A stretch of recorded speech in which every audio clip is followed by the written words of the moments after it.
Good afternoon, everyone, from the Nitmiluk Room in Northern Territory Legislative Assembly, Darwin. I'm Deborah O'Neill, Chair of the Defence Subcommittee of the Foreign Affairs, Defence and Trade Committee. I'm here with my colleagues being hosted by the local. Would you like to introduce yourselves? Luke Gosling, local member and Special Envoy for Defence, Veterans and Northern Australia. I'm Claire Clutterham. I'm the Federal Member for Sturt, which is in South Australia. David Batt, Federal Member for Hinkler, which is in Wide Bay in Queensland. Leon Rebello, the Federal Member for McPherson, which is the Southern Gold Coast. I declare open this public hearing of the Joint Standing Committee on Foreign Affairs, Defence and Trade, Defence Subcommittee, in relation to its inquiry into the Department of Defence Annual Report 2023-24. This hearing will be broadcast on the Parliament's website, and the proof and official transcripts of the proceedings will be published on the committee's website. I now welcome Speed 3D to give evidence today, Sitzler to give evidence today, and a little later the Department of Defence to give evidence here in the Northern Territory today. For the Hansard record, would you please state your names and the capacity in which you appear before the Defence Subcommittee? We'll start with you, Mr. Miazio. Mr. Jason Mazio, I'm the Defence Sector Lead for Sitzler. Thank you. Thank you. Michael Sitzler, Director and Co-Owner of Sitzler. Stephen Camilleri, Co-Founder of Speed 3D. Thank you very much. For the Hansard, the hearing is a legal proceeding of the Parliament. The giving of false or misleading evidence is a serious matter and may be regarded as a contempt of the Parliament. I want to just indicate that the evidence that you give today will be recorded by Hansard and it attracts parliamentary privilege. And I now invite you to make an opening statement. Who'd like to do so? Right, Mr. Sitzler, we'll go to you first. Thank you very much, Chair. Nice to meet you all. I'm a bit nervous, so forgive me, and I'll just sort of read my opening statement, if you don't mind. Absolutely, and if I can just say to you, you know, we're just citizens in this great country like you are. Yep. And we're just here to do our job for all of those people out around the nation who care about it, just like you do. Yeah. No, so you know, totally understand. just we're not that real. We're really not that scary. So relax, and you're the expert in what you're talking to us about. So I encourage you to feel very comfortable. Over to you, Mr. Sitzler. Thank you.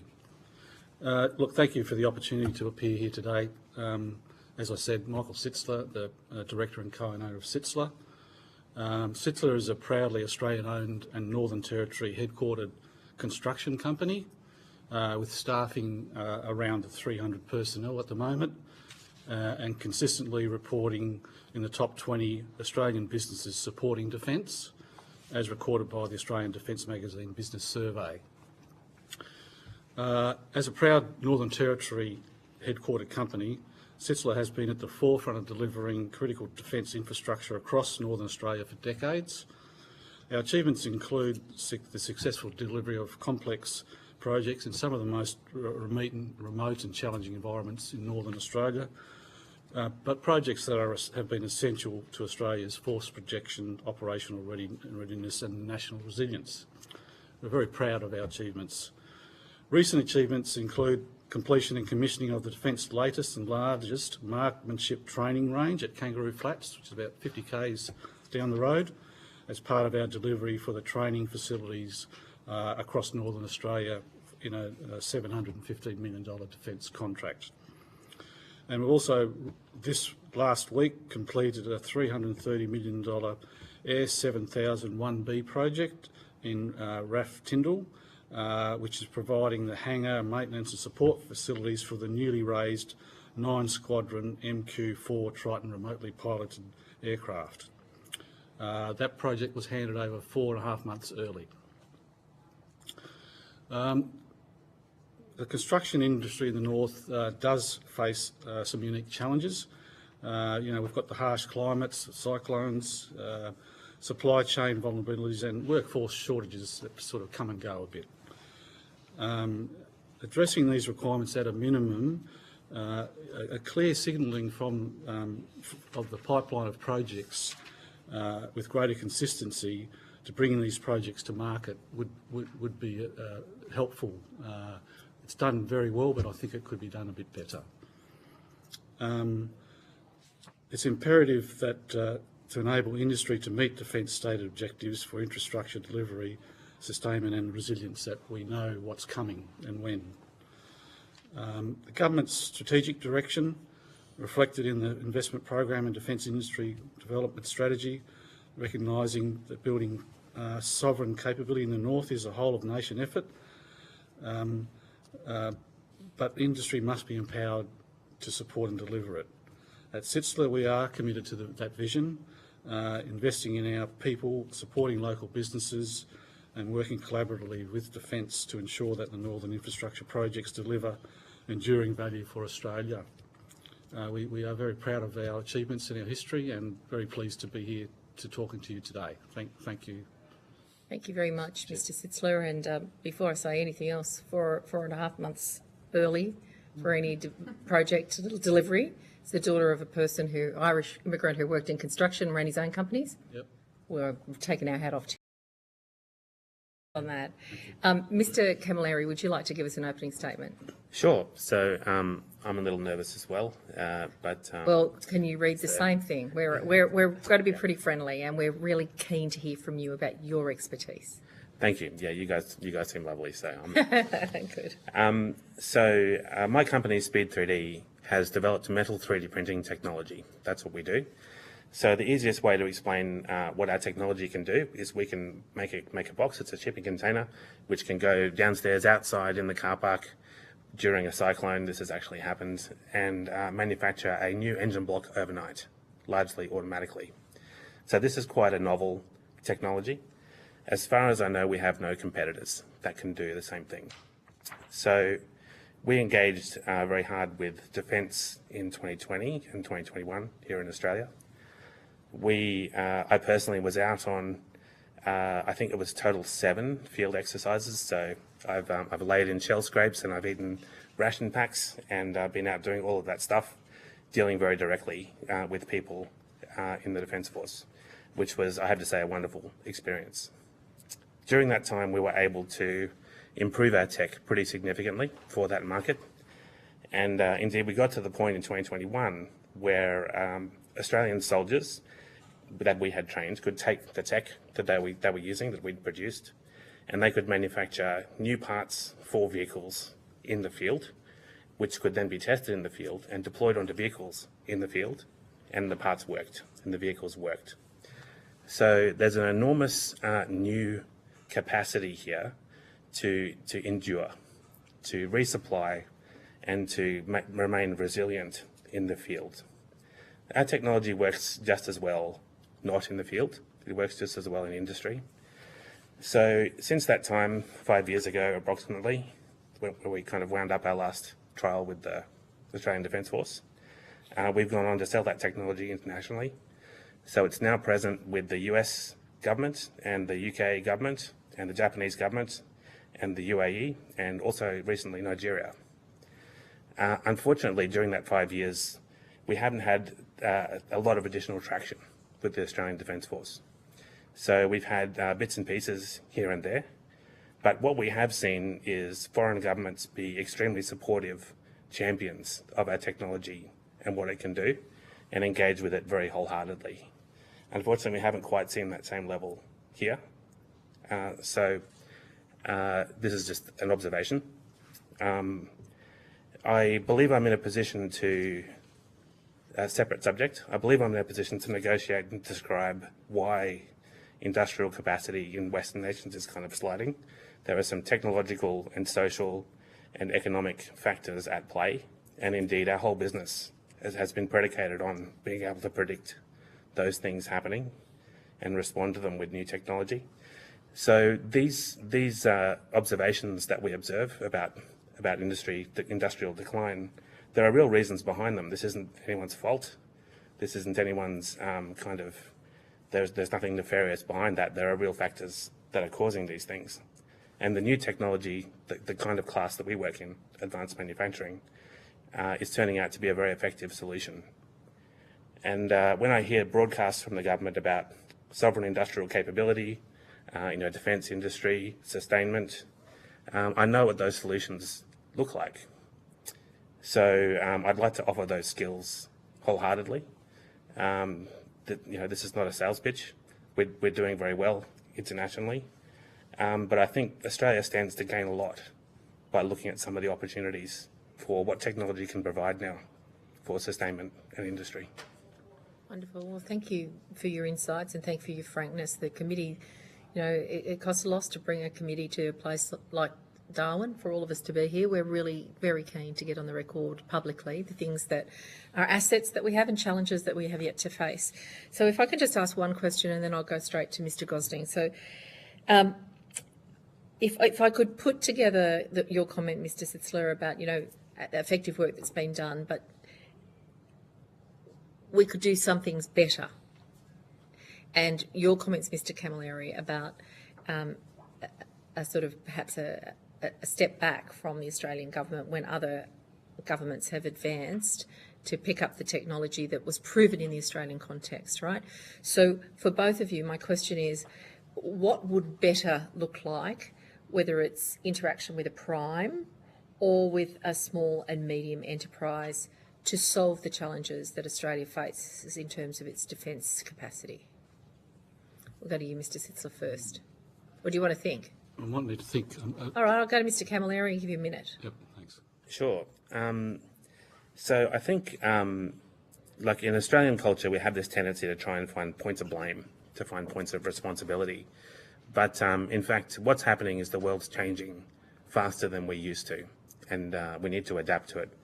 So there are other parts of the world. So we do work in Ukraine as well. And those parts of the world have been forced to adapt very quickly. We're somewhat comfortable over here on the other side of the planet. The threat motivator is not so strongly present. So other people have adapted faster than we have as a result of necessity. So this is actually one of the more difficult things our culture faces. How do you act when the threat is not present in its immediacy? How do you act when things are dissolving very slowly in the background? And I think the right way to do that is to make a decision that this is the point where we need to change the behaviour. And in fact, what we need to do now is start solving some of these problems that are actually emerging to be quite significant around supply chain and sovereign capability, and start to establish some metrics or some goals behind those. So rather than kind of being reactionary, kind of observing the situation holistically, and then making a decision about how things should be and how we want to move forward. It's very vague. In reality, we could nominate some people and give them this task, and I'm sure they would come up with the right answer. Okay, so you think, I won't put words in your mouth. Why would it take people to be nominated to come up with this pathway, given we know that these models are operating in other places? Are there, models that we could pick up to even out the capacity of SMEs to interact with the Defence Forces? Because the Defence Forces are very keen to get the kit. Sometimes they're telling us here, when we've been taking evidence, that those relationships are very smooth, and other times we're saying, no, it's taking us too long to get what we want. What would it look like? What would better look like in terms of smoothing out this problem that you've identified?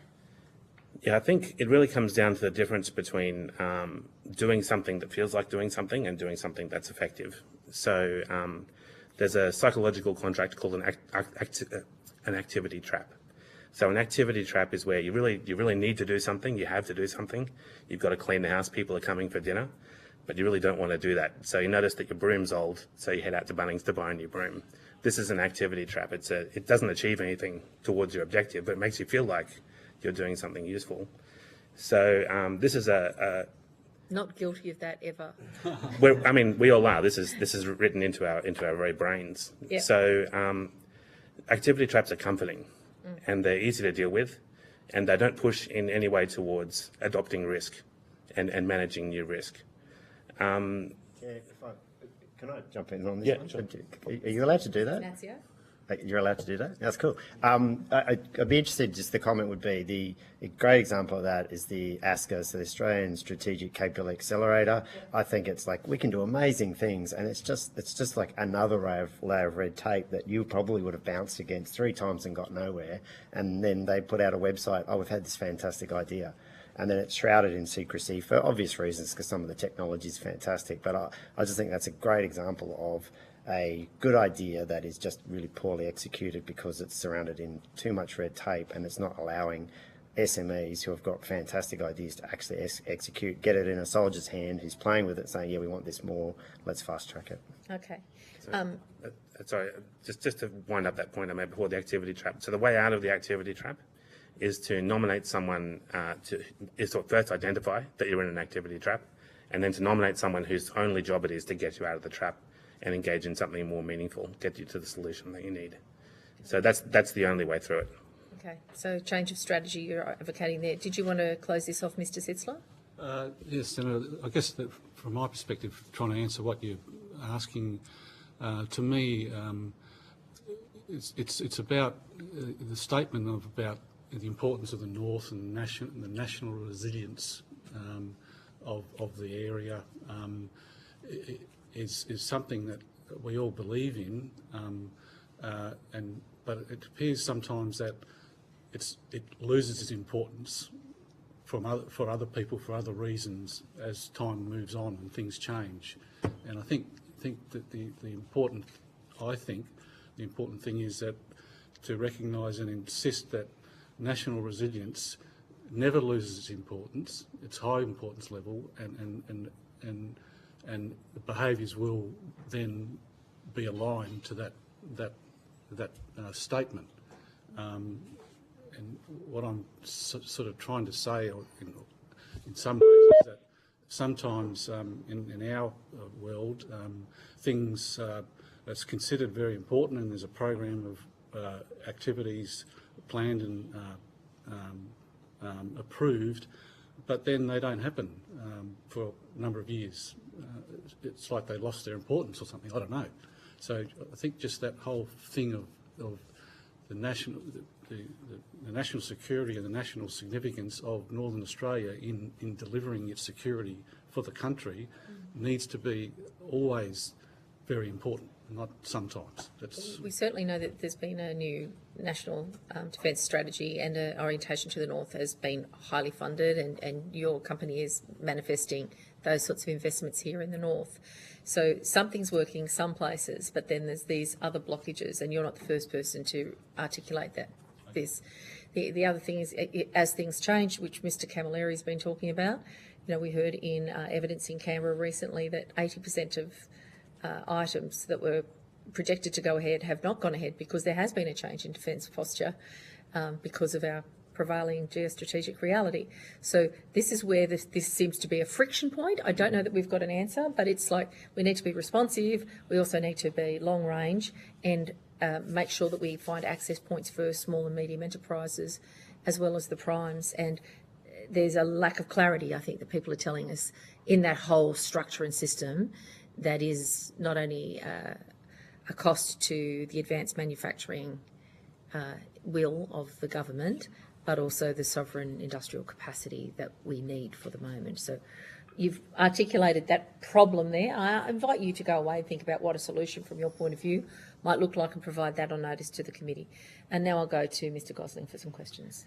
Thanks, Chair. And can I start by just putting on the record my admiration for Stephen and Michael as territory businesses for all the work that you've done to literally build the territory and for the things that you want to get after, and put on the record, Jason, your service to our nation and excellent work with Sitzlers in the variety of big defence projects, and in particular making us the number one venue really in our whole region for people to come and do world-class training, combined and joint training with our allies and partners. Stephen, if I can go to what is Node Zero and why is it important for sovereign defence capability particularly given, as I pointed out to members of the committee when we were at an earlier briefing today, that essentially up here in Darwin we are essentially part of Asia, with a massive distance between us and our southern brothers and sisters in the southern states, where there is some manufacturing capability. But what is Node Zero and why is it important? Right, this is a new initiative that we've been working on very heavily at the company. So normally we don't make parts. We make the technology. We train people in the use of the technology. We develop the software. We do all of those things. What we've noticed, though, is that we do a lot of exercises with a lot of different governments around the world. We'll push our equipment out into the field. Sorry, when I say our, it'll be their equipment. They own the equipment that we provided and the staff that we've trained, and we'll support them. And indeed, things will happen during the exercise. Equipment will break. Exercises will run into issues, and people will turn up breathless and concerned at the place that's making the parts, and say, "Forget what you're doing. We need this." And indeed, the staff on site will solve the problems, and the problems will go away. And all the generals and admirals are very excited and enthusiastic. That's pretty much what happens every time. However, at the end of that exercise, everything goes back to base.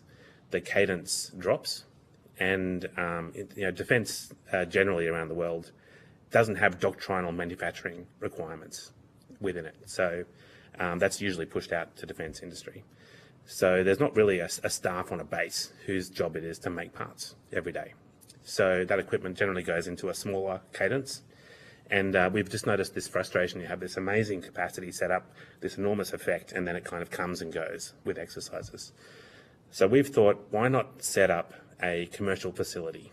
Why not put that equipment in a commercial facility? Why not maintain the staff? Think of it a little like an industrial hospital. So this facility would need to go into a Goldilocks region where there is not enough industry, but a lot of activity that needs industry. So I'm a Darwin person. I've grown up here. I know what it's like here. And the technology is kind of born from Darwin thinking, being right at the end, that last link on the supply chain. So I'd like to do that here. We'd like to build that facility here. The intention is to create an effect in the surrounding region. So we have Army, Navy and Air Force here in large numbers. We have the US Marines here. We have the Japanese coming. We have maritime industry. We have energy industry. We have mining industry here. And we have a very small town with a very low level of industrial capacity that's desperately needed. So it's that perfect Goldilocks region where we could put this capacity in. It's not very big.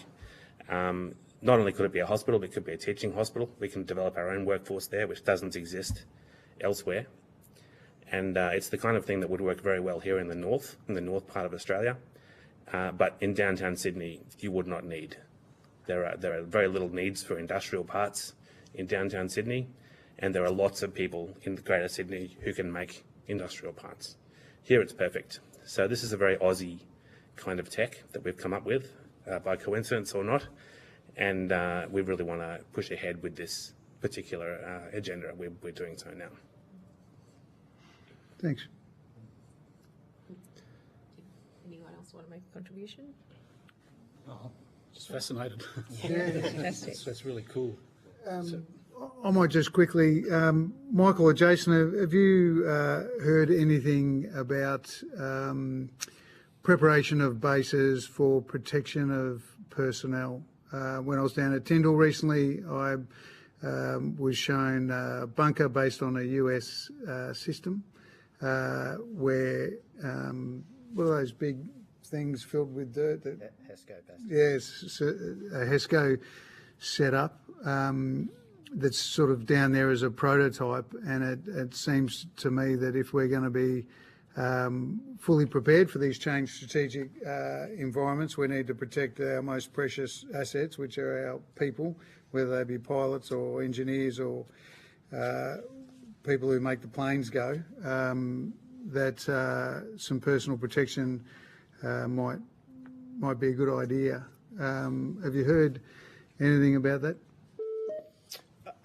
There's always lots of new technologies, and I think there's a lot of conversations going down. But I guess I can't name for you a project or a innovation centre where they're actually trialling those sorts of activities.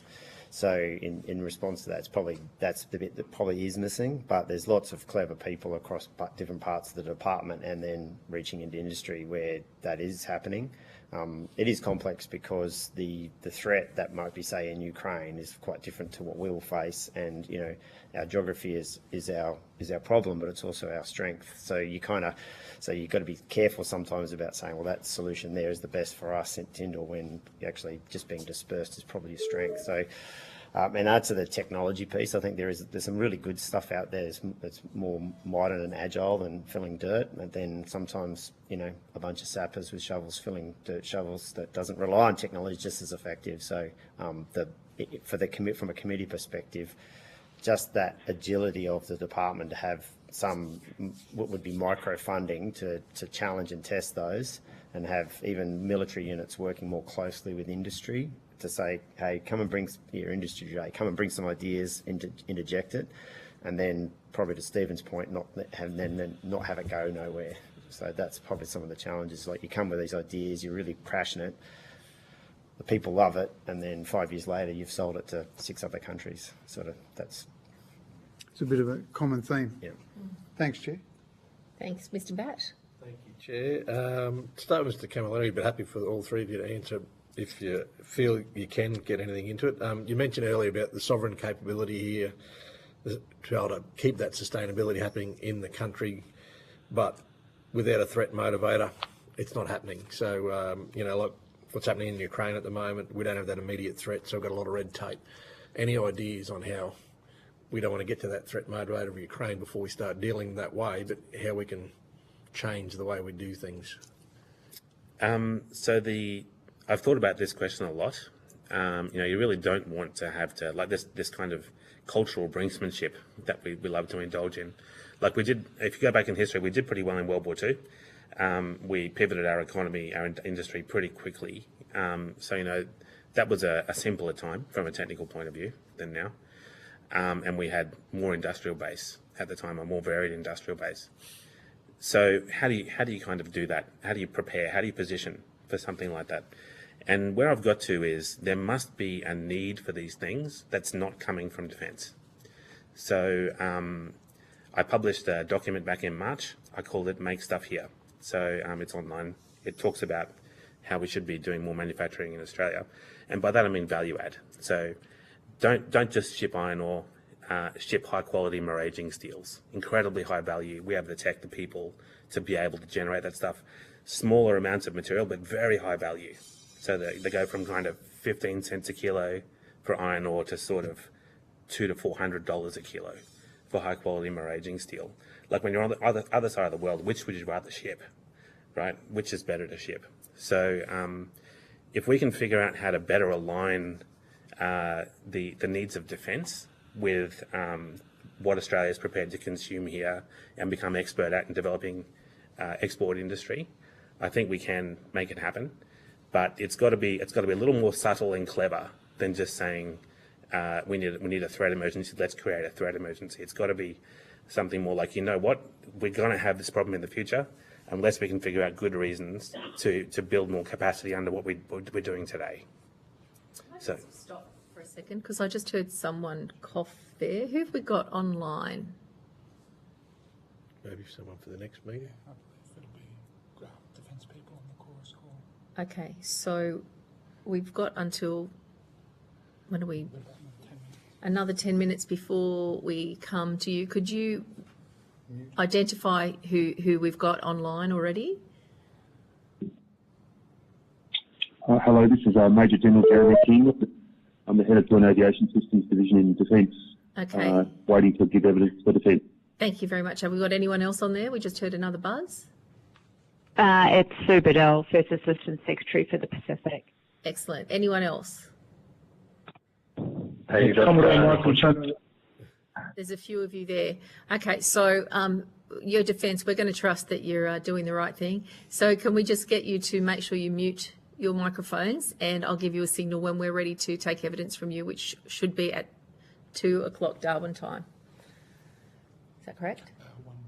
1:40 Darwin time. Okay, thank you. So over to you now, Mr. Batt.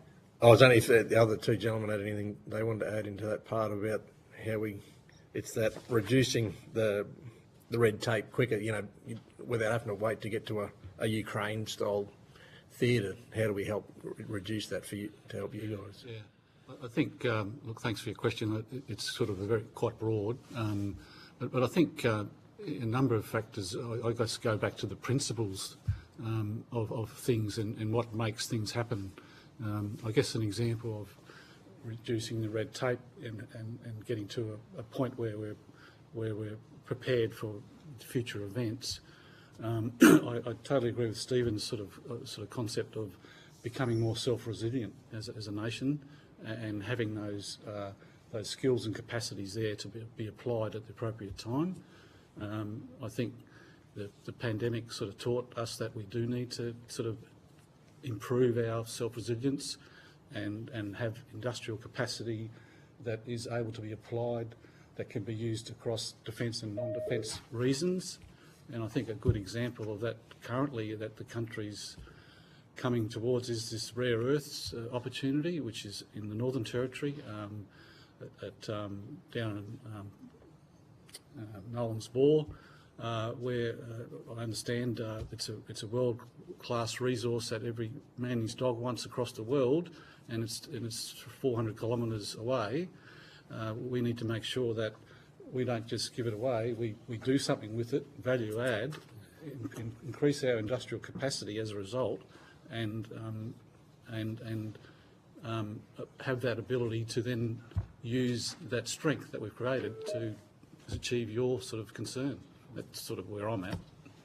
I just have two quick points. First one would be that the decision cycle seems to be escalating at various department levels, so that where the good brigadier probably 20 years ago was able to make quite agile decisions, now it seems to go up 2 levels of committees. So if that just seems to be a cross-departmental weakness, but certainly in the department. That does sound like a criticism, and I'm afraid, and I'm afraid it actually is. But I think to empower, gentlemen like that behind me, because they're, strong, highly capable people who know their job, just let them get on and do that. I think there's too much of that.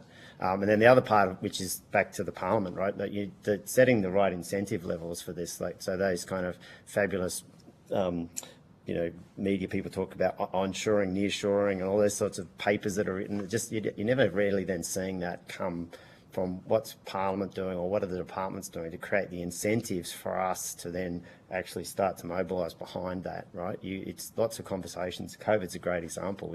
We had all these shortage of fuel supplies or activities, but what has departments or government done to create the incentives behind creating the right conditions for us to then be able to make the investment decision to support that activity? I think that's, we've conveniently forgotten those lessons. Thank you. I'll go now to Ms. Cotton. Thanks, Chair. So I had a bunch of questions, but in the interest of time, I've just picked 2. So one to Mr. Sitzer and one more broadly. So at the beginning in your opening statement, you mentioned that the signalling around pipeline of work is okay, but could be better. And I just wondered what better looks like for you, and then what would that mean for your business? What could you do if you had the better signals? And then the broader question is, how easy is it to contract with Defence? So from RFQ through, I don't know if you do ODAA, all of those activities, and then once you're in contract, the contract management process, is that easy? Is it difficult? Is it layers of red tape? So I've seen, I imagine your MCC is your form of contract, and that's a massive beast, right? So is that what's needed, or? Yeah, look, to answer your later questions first, I think that the form of contracts that the Department of Defence use to implement, their acquisitions are very effective, very clear, and Matt Quinn and his team and all those support people, it's very simple and easy to deal with issues in that environment, and there's very few sort of delays or that impact massively on things. So overall, we think the procurement process and its implementation by Defence is great. Okay, Yeah, really good, and it's very easy to work with from a private sector sort of company point of view, because you know where you stand, you know what you have to do to progress an issue. There are clear rules and guidelines, and it's great. So no complaints at all. I would just suggest leave everything as it is, because it's working very well. The earlier question about what the pipeline, and it's not a criticism. It's really if they're just going back to my overall point about the importance of committing resources to achieve outcomes at a national level shouldn't vary, and to me that the pipeline is the same really. I know things change, but overall I would have thought there just should be a more consistent clarity about what that is contained in the pipeline and when it's going to eventuate, so that businesses like ours and the subcontractors that we support and have grown with us throughout the Territory and elsewhere can continue to resource themselves appropriately at the right time, at the right cost. And I think that there's just it's nothing wrong. It's just, I think it could be just a little bit better to give that more certainty to industry that that these things are planned and approved, and they're not going to be withdrawn. They're going to happen, and it's just we can follow the bouncing ball a bit more. That's sort of what I mean. And just one follow-up, Chair, if I may. And if there was that sort of signalling, as it were, in relation to pipeline, you're saying your business would be prepared to make certain investments, maybe hire staff, etc., off the back of that, even without a guarantee that you would be the successful even then. So that would be sunk costs for you, but that would be worthwhile. Yes, and that's how we operate. Okay. Yeah, we're 2 or 3 years ahead of the actual activity. All right, thank you. Thanks, Chair. Thank you. I'll now go to Mr. Rubello for the last set of questions with these witnesses. Thank you, Chair. And I think that last question ties in nicely to what I was going to ask. Mr. Sitzler, you mentioned that you have about 300 personnel, and you mentioned workforce shortages also being a potential issue. Something I'm interested in, there's always I guess, from my perspective, it's, and I dare say from the committee's perspective, it's great to see domestic businesses that are taking the lead in this space. But there is also that tension between backing in SMEs and larger companies that are able to provide in scale. Where I'm interested in is, at a time of heightened risk, what is your capacity, and I guess this is a question for everybody, but what is your capacity to grow quickly, and where do you see the barriers to doing so at the moment? Yeah, thank you, Leon, for the question. The capacity of our company, which I can only talk to, I guess, but more broadly industry as well, there is substantial capacity across Northern Australia to service the demands and requirements of the country, whether it's defence or otherwise. I think, and the reason I say that is because how we operate is we need to convince someone to come and work for us. They need to like working for us. They need to be well looked after, and like doing what they're doing. And that's our focus. And if we can then apply that philosophy to doing interesting work, being innovative, then it draws more attraction for other resources across the country to become and be part of it. So I think the capacity that currently exists certainly in the Northern Territory, servicing the defence sector in particular, is well and truly capable of doing 3 or 4 times more than currently it's doing. And the ability of the smaller companies to step up to the plate in that respect has also improved significantly over the past 10 years with their knowledge of how defence works and the requirements of the projects and the contractual obligations. So generally, I might be wafting a bit, but generally, we are of the view that you shouldn't always believe people who say that the Northern Territory can only do so much, because that's not right. We can do a lot more, if I can put it in those terms. Thank you. Is there any... Did you want to respond to that question? Just in brief, I think we do get forgotten about a little up here in the north. So a larger percentage of Australia's GDP comes from Northern Australia. We're required to be agile and we're required to be rapid. And, this is just part of the culture of Northern Australia. Now, I mean, if, heaven forbid, we end up with some kind of conflict, we're going to be first in line. We're going to be in front of everyone else. So I think we're very good at managing the capabilities that we have here, and I think we can do a lot more here in the north than we're currently given the opportunity to do. So projects like Node Zero, I'm hoping to demonstrate that. It's a project that works well here, that doesn't actually work well in the very populated parts of Australia. There are real advantages to regional Australia that I think need more attention. Fantastic. Well, thank you very much. Thank you for your evidence here today. You'll be given the opportunity to add any additional information, and we've given you some questions on notice that you might want to think about. There might be a few more after the committee have a look and listen and think about the evidence you've given us. You could provide those to the Secretary by Friday, the 28th of November. That would be very helpful for our purposes. You'll also be sent a copy of the transcript of your evidence, and you'll have an opportunity to request corrections to any transcription errors.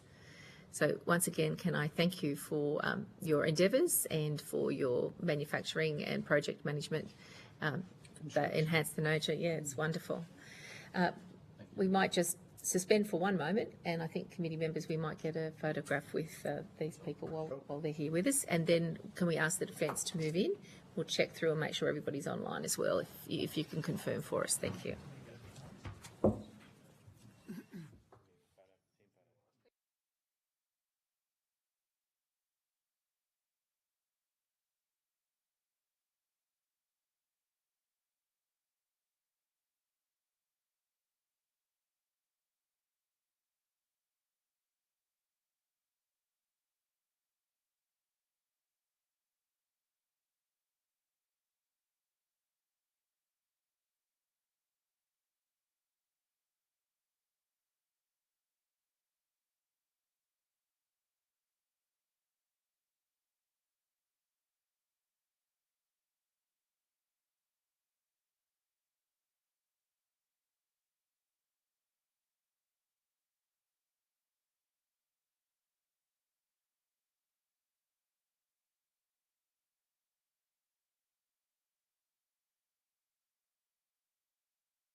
The committee will resume. Can I take this opportunity on behalf of the Defence Subcommittee of the Foreign Affairs, Defence and Trade Committee to thank all the Defence personnel who have made us feel so welcome and given us such a fantastic experience on the sites, the bases up here. Can I acknowledge Wing Commander Lauren Guest and Group Captain Collison for their welcome to us at RAF Base Darwin. Can I also thank Captain David Shervington for his welcome to Larrakia this morning, where we saw quite a deal of very interesting kit and also got to observe the physical reality of the facilities here in Darwin for our naval forces. Can I also acknowledge Colonel Judd Finger, the CEO of the 1st Brigade, for his welcome yesterday to Robertson Barracks.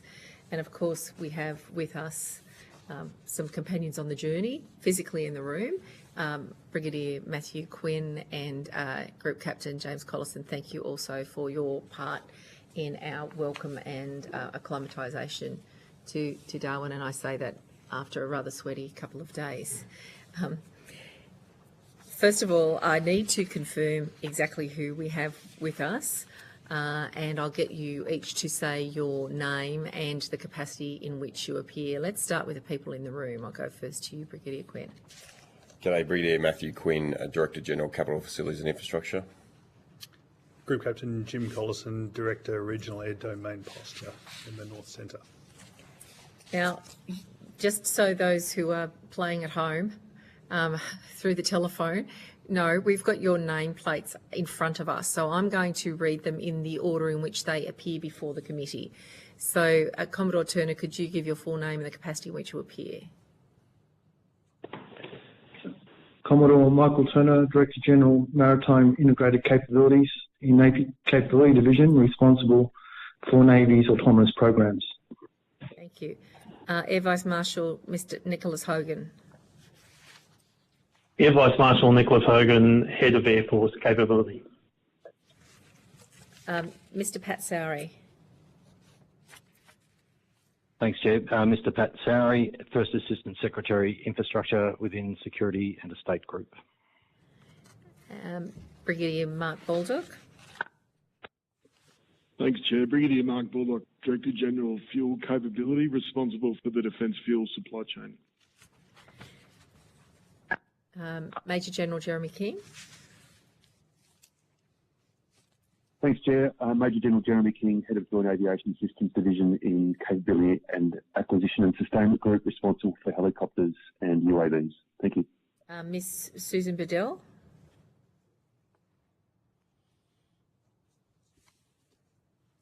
Miss Bedell, are you with us?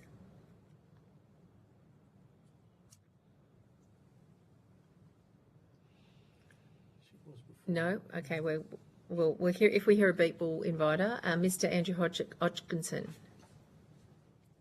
Yes, thanks, Chair. Andrew Hodgkinson, Assistant Secretary, Policy and Development within National Defence Strategy Division. Thank you very much. For the purpose of today, this hearing is a legal proceeding of the Parliament. The giving of false or misleading evidence is a serious matter and may be regarded as a contempt of Parliament. Under resolutions of the Senate, an officer of a department, of the Commonwealth or of a state shall not be asked to give opinions on matters of policy and shall be given reasonable opportunity to refer questions asked of the officer to superior officers or to a minister. The evidence given today will be recorded by Hansard and attracts parliamentary privilege, and I now invite you to make an opening statement before we proceed to discussion. Ms. Brigadier Quinn, do you have an opening statement? Chair, I believe Mr. Pat Sowry, First Assistant Secretary Infrastructure, has an opening statement. Fantastic. We'll go to you then, Mr. Sowry. Yeah, thank you, Chair.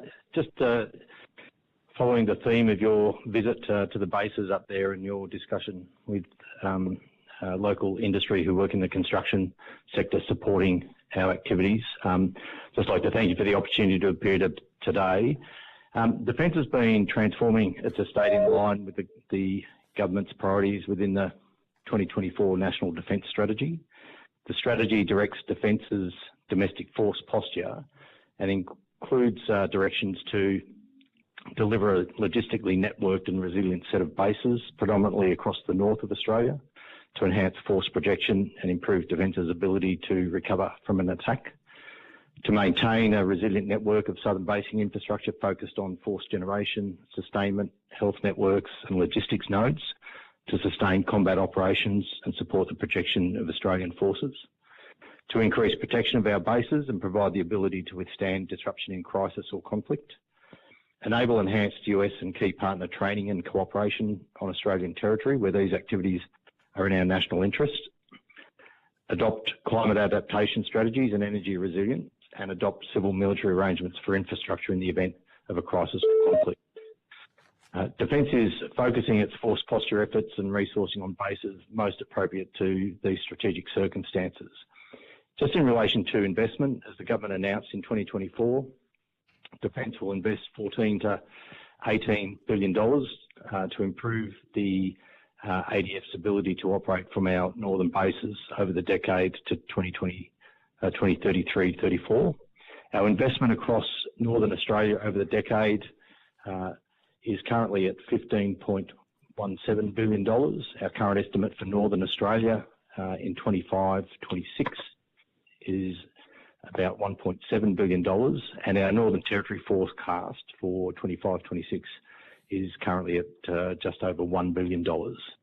Major works in the NT include $1.6 billion of investment at RAF Base Tyndall to support US force posture initiatives and runway capacity improvements, $747 million for NT training area upgrades, $602 million at Larrakia Defence Precinct in new and upgraded infrastructure, including the new Kourou Wharf that you probably saw today, $352 million in improving the airfield and runway infrastructure at RAF Base Darwin, which also supports the NT community, and Mount Bundy, and $389 million at Robertson Barracks for broader base improvements, including base infrastructure and living in accommodation.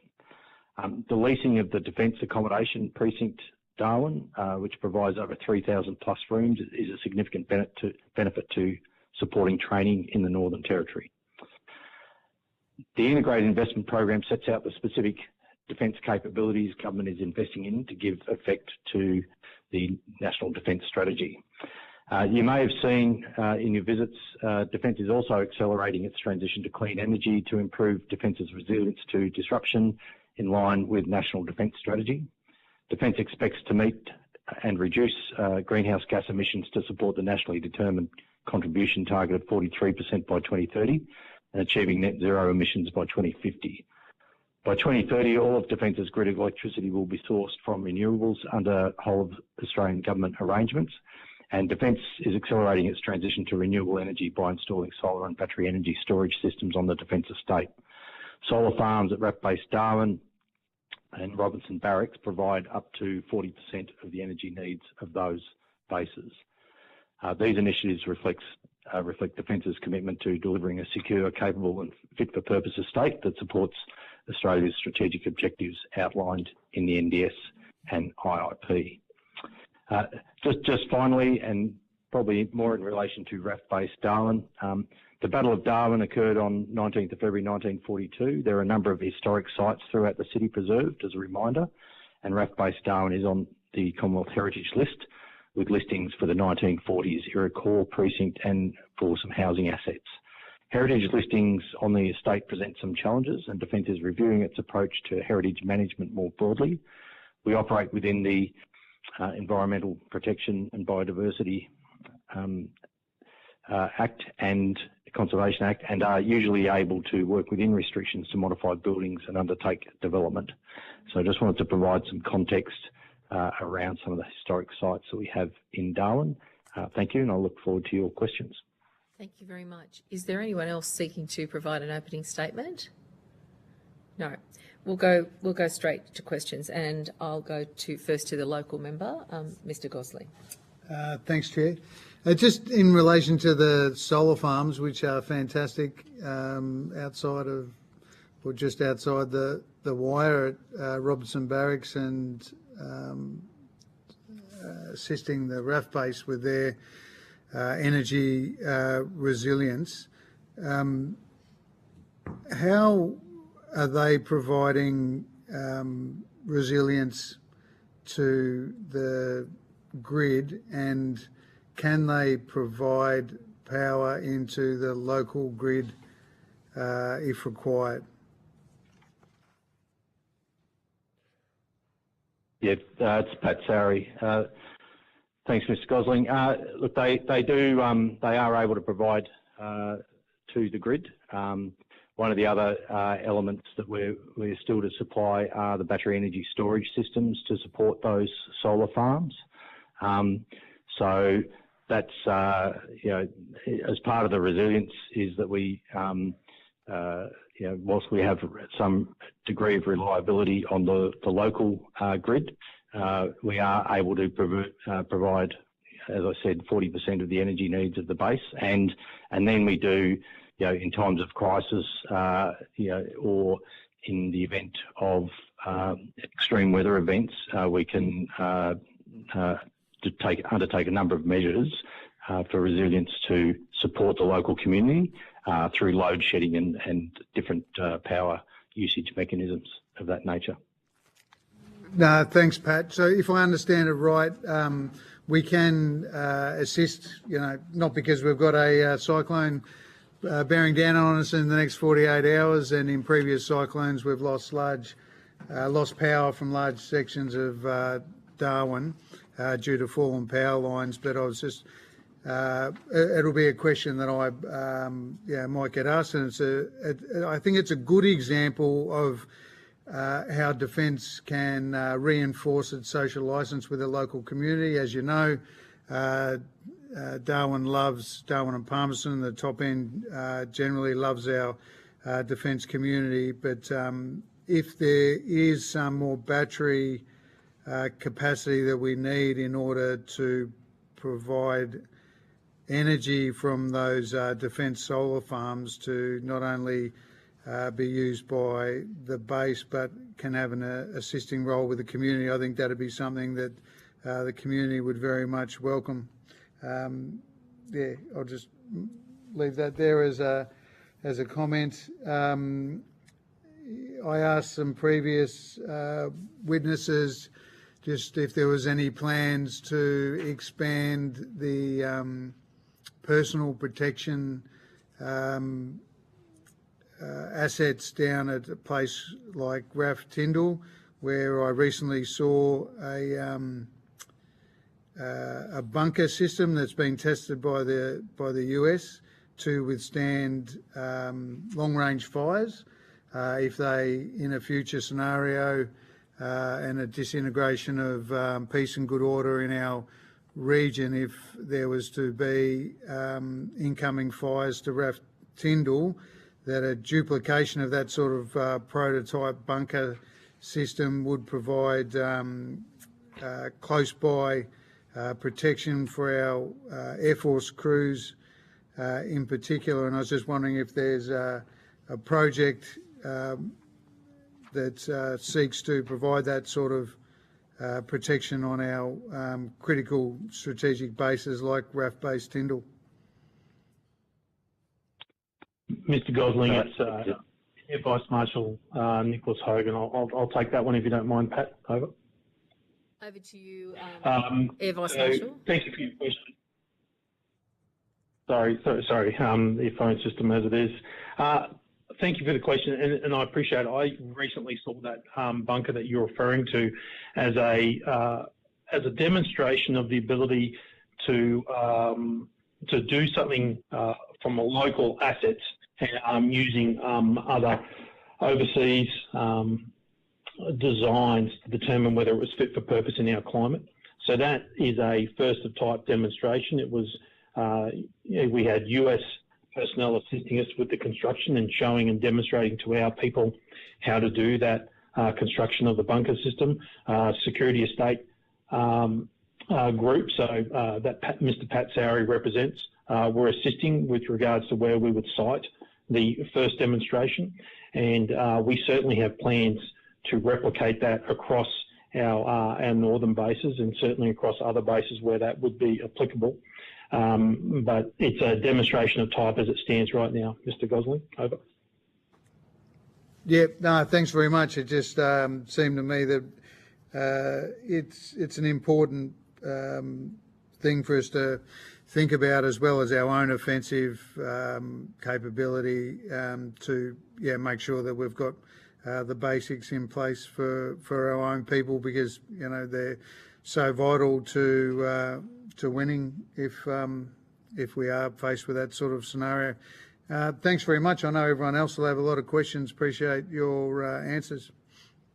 Thank you very much. I'll go to Mr. Batt. Thank you, Madam Chair. My question's on a very similar line. I asked it today while we were out, but where we've toured the RAF-based Darwin, Robertson Barracks, and again today at Larrakia.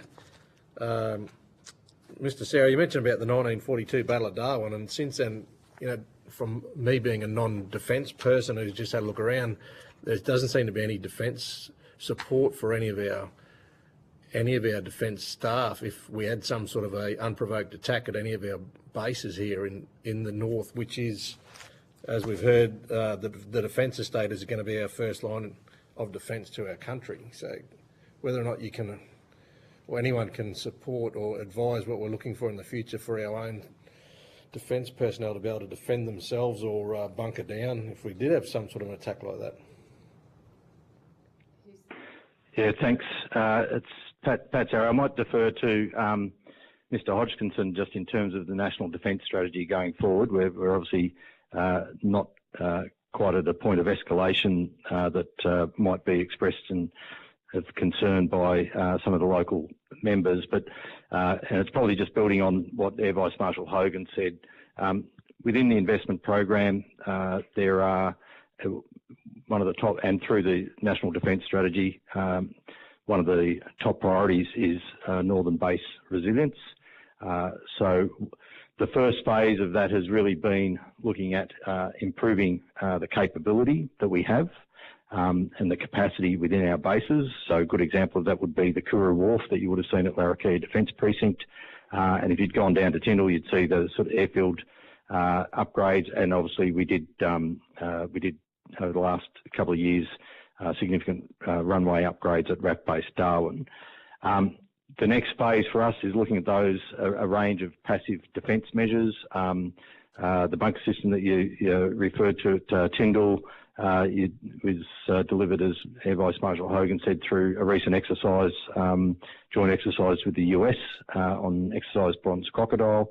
That is a first of type, and as he said, we're looking at that and other, I guess, overseas systems that are NATO qualified, certified type systems, as well as what we may deliver ourselves for what we're looking at within Security and the State Group is an approach of for resilience of protecting the force that projects the force. So whilst that may not be evident across the bases at the present time, that is certainly part of our planning going forward. Okay, so Mr. Sarah, you indicated you want a response to back you up from Mr. Hodgkinson. Can I just sort of put it in terms that the committee needs to communicate to the public? We're delighted to have the Defence record, the Defence attending here to put things on the public record. But Australians who don't speak Defence, but nonetheless need it, who don't understand all the acronyms, want to know what's going on up here, like in basic terms.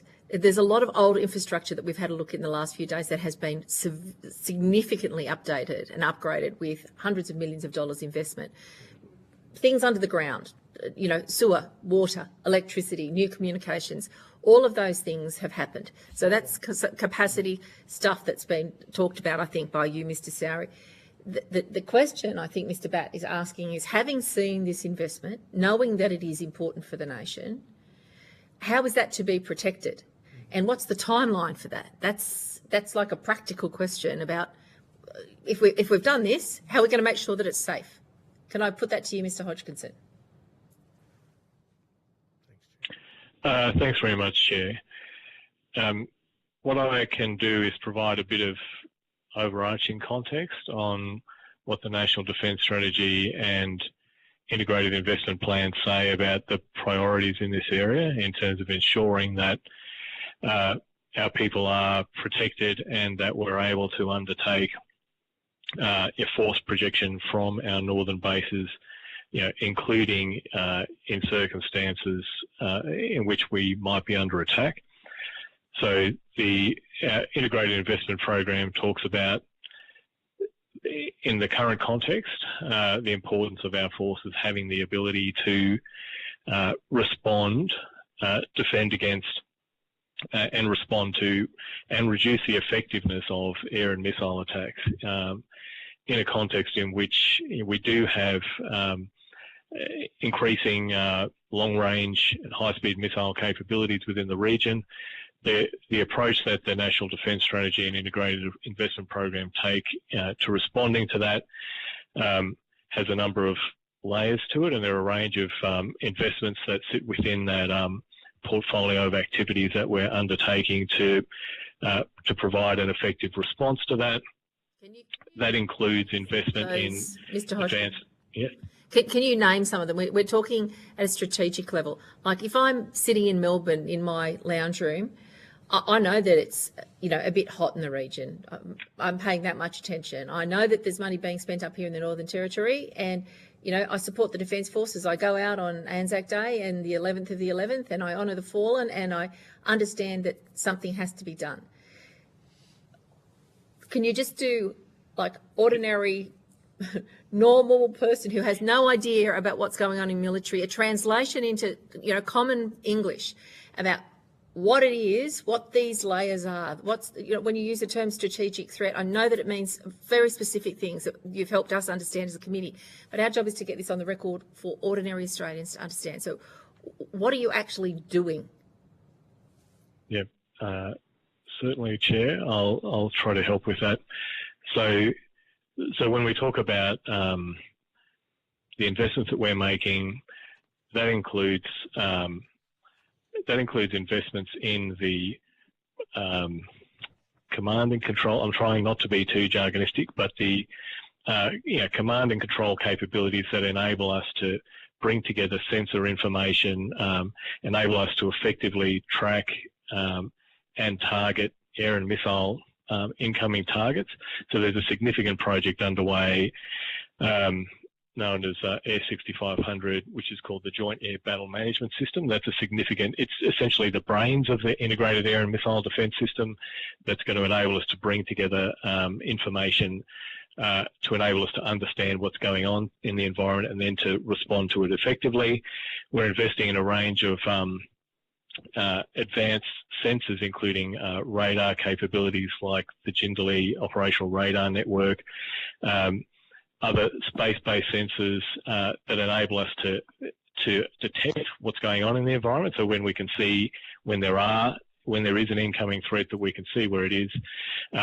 Other capabilities like the E-7A Wedgetail early warning aircraft. That's another capability that we're investing in to ensure that it is able to provide a role in coordinating responses to those threats. And then there's a range of response, what you might call response capabilities that we're investing in that will allow us to effectively counter incoming threats, which include, from a maritime perspective, for example, we're investing in combat system for Hobart-class destroyers, Hunter-class frigates, and advanced SM-2 and SM-6 missiles that enable a response to threats. We're also acquiring a ground-based system called the National Advanced Surface-to-Air Missile System, or NASAMS system, which has the ability to intercept cruise missiles and uncrewed aerial systems. Some of our fighter aircraft also have the capability to detect airborne threats and employ air-to-air missiles. There's a range of other capabilities that we're investing in, but absolutely, as the committee's been hearing, what we call passive missile defence capabilities that involve protective measures on bases, measures that can improve resilience, measures that can improve preparedness and responsiveness are part of what we're looking at, and the base upgrade and investing in, and the base upgrades that you're hearing about are an important component of that. And over time, you'll see more of those enhancements rolled out to a larger number of bases and in more apparent ways across Northern Australia. So there's going to be comm system improvement. Everybody's going to be talking to each other more. That's already happening. Then there's increased acquisition of, you call them capabilities, but they're things that normal people might call, things that you use in war, weaponry to protect Australia. That's all underway. And we've also got changes happening up here. So we've seen this, some of what you just talked about, we've seen that there were very, very concentrated fuel storage, for example.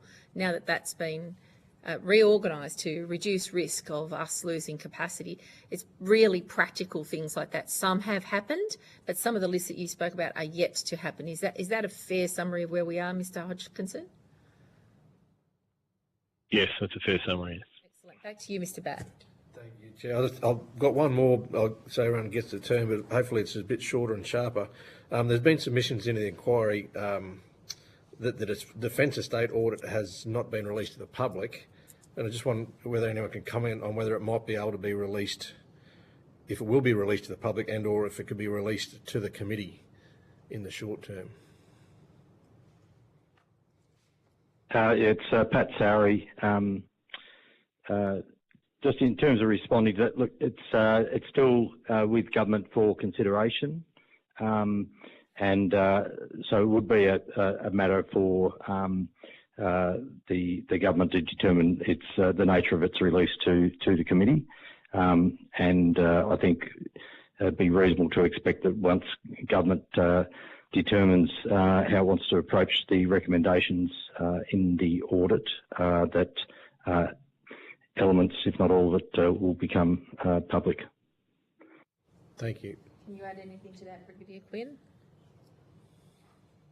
No, I just know that this is with government for consideration currently. How critical is that document for you in your role as the Defence General, Capital, Facilities and Infrastructure? It's mostly important for sustainment of the defence estate. All my projects that I'm currently delivering have been deconflicted with any potential outcomes of that audit. So we're not delivering anything that's not going to be used in the future or potentially used in the future. But the government is yet to make a decision on all of the recommendations of that independent audit. Okay, and when it is released with that audit, is that going to be a tool that will make it more possible for both primes and small and medium enterprises to have a sense of what might be coming down the line? Because we've heard from witnesses here and in Canberra that they have no sense of visibility of what the acquisitions might need to be.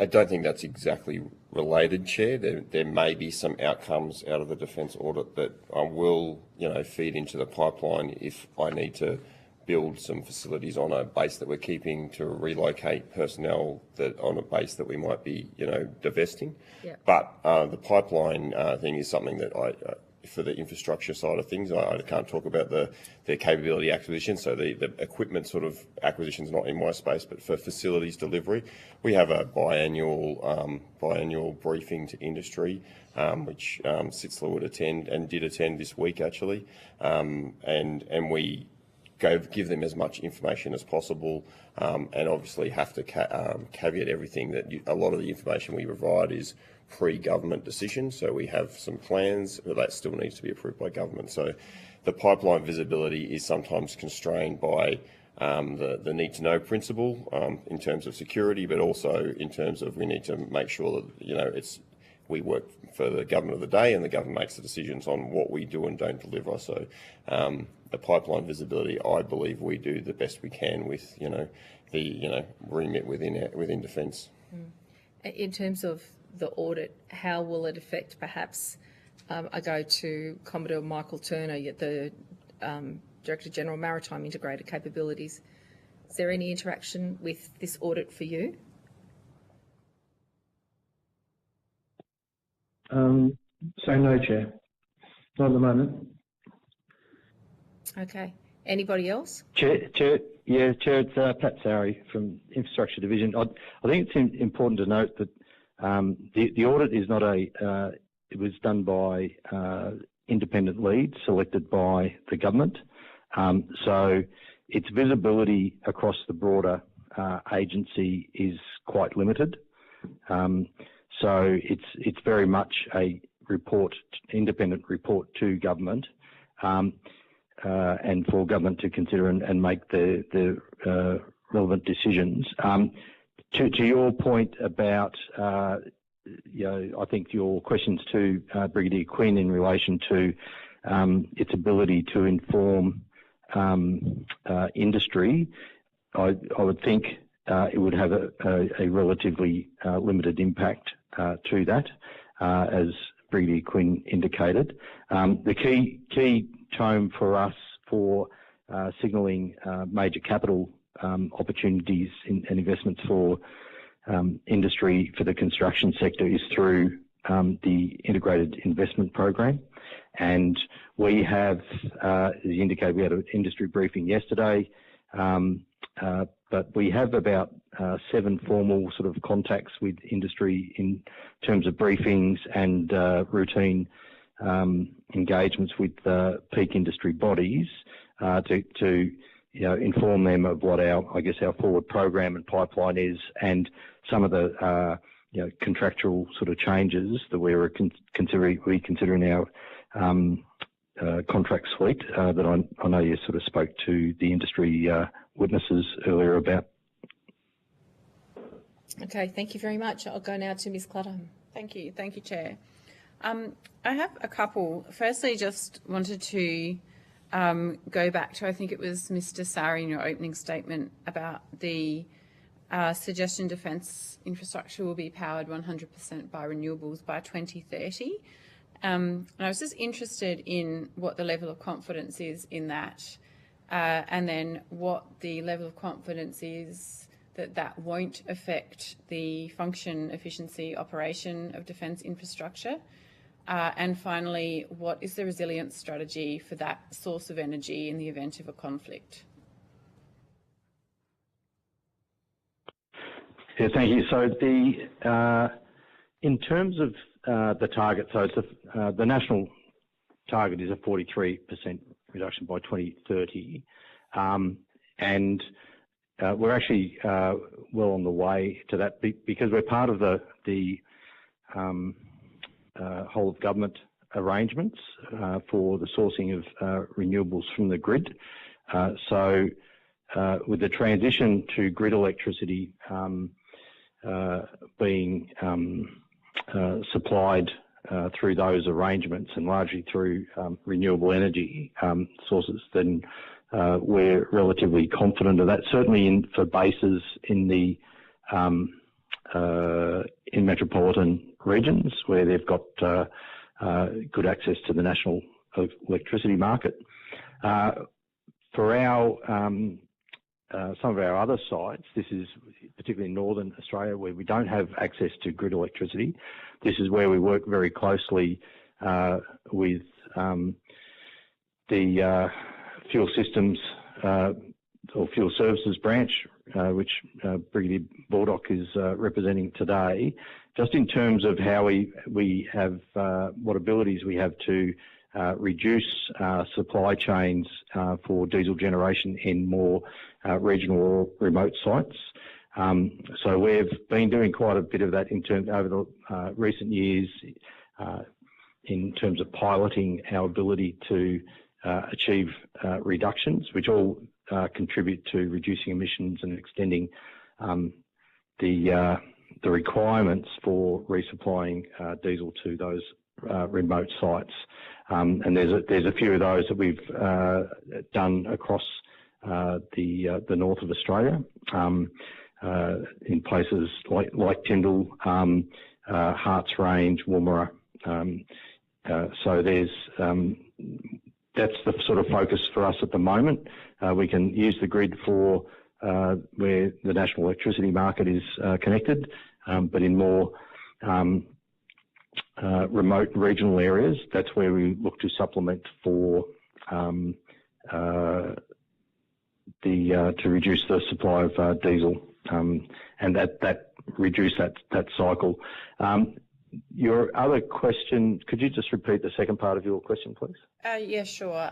So I had understood you to be referring to the 43% emissions reduction target, but also a suggestion that electricity generation would be 100% renewables by 2030. So apologies for that if I got that wrong. My question was about resilience of that power supply in the event of a conflict. Yeah, look, so one of the keys for resilience, there's a range of different factors that we look at, and part of it is guided by things like the National Defence Strategy, where we're talking about, a logistically networked, resilient set of bases. The networking of our bases and our infrastructure is really critical for supporting defence operations. So dispersal across a network, the connections across those networks. So, we will be looking at, in terms of resilience of renewable infrastructure, it kind of comes down to, I guess, Mr. Gosling's earlier question that where we can, we will draw from the grid, even if it's a local grid, but we try and support those grids through renewable sources. Primarily at the moment, it's solar farms supported by battery energy storage systems, and we can come up with what we're looking at is, I guess, regional networks to support those. So where we might lose a particular node, we can connect using other nodes, but we also use load shedding and other electricity or power energy management systems to meet the resilience requirements if we lose connectivity, whether it's through hostile attack or a severe weather event. And I think just to add to Mr. Brigadier Quinn here, I think we did point out a couple of the central emergency power generation systems. So there's diesel generators, and I think at Robbo Barracks they said it does about 60% of the base power. And what we do is we just sort of work out what is not essential for running of operations. If the power goes down, we go to the central, which automatically switches onto the central emergency power generation system. Yeah. So my sense is, in terms of a resilience strategy, it's not dissimilar to what we would have if we were not generating power from renewables. It's the same principles, just applied from a different generation perspective. Yeah, and I think, as Mr. Sari mentioned earlier, there is a possibility to adding battery storage to the existing solar power generation that we have. We have one at RAF Base Darwin and one adjacent to Robertson Barracks currently that the Special Envoy mentioned earlier, that potentially if we added battery storage there could be some more resilience. And I have just one more question, if I may, Chair. Thank you. My next question is about sustainable aviation fuel, and whether that is a path we're looking at in Australia. Is it a viable pathway? Do we have the, capability, the land to grow the fuel mix? Is it a viable thing for our air capability? So I think this question might be best directed to you, Brigadier Mark Balder, because you're the Director General for Fuel Capability. And while you're answering that, could you speak about the national security of our supply chain in terms of fuel arriving into the country and any risks associated with that for defence? Over to you. Yeah, thank you. It's a great question. Brigadier Baldock here, Director General Fuel Capability. Firstly, the fuel security vulnerabilities of defence mirrors Australia's fuel security vulnerabilities, and they predominantly stem from the reliance on the importation of 90% of its refined fuel products, and I'm talking jet fuel, gasoline and diesel.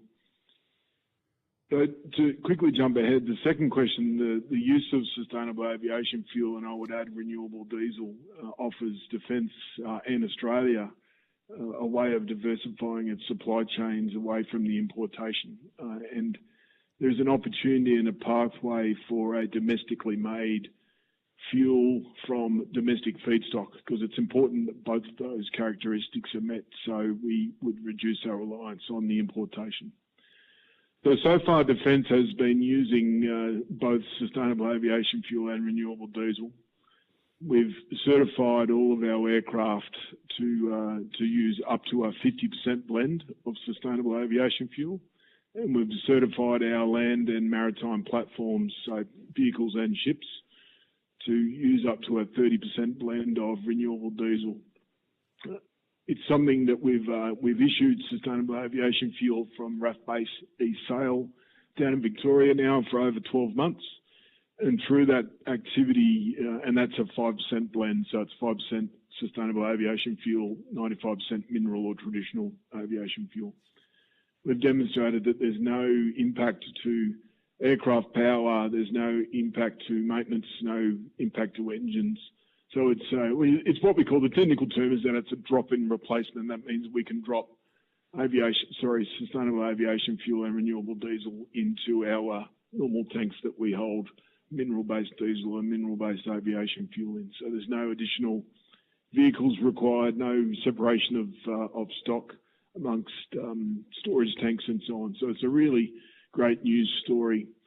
And it achieves three things. First of all, it achieves the diversification of supply chain to improve fuel security, but also it retains the ADF's ability to be interoperable. All the other nations that we partner with are using these types of fuels, so therefore by certification we've achieved that interoperability.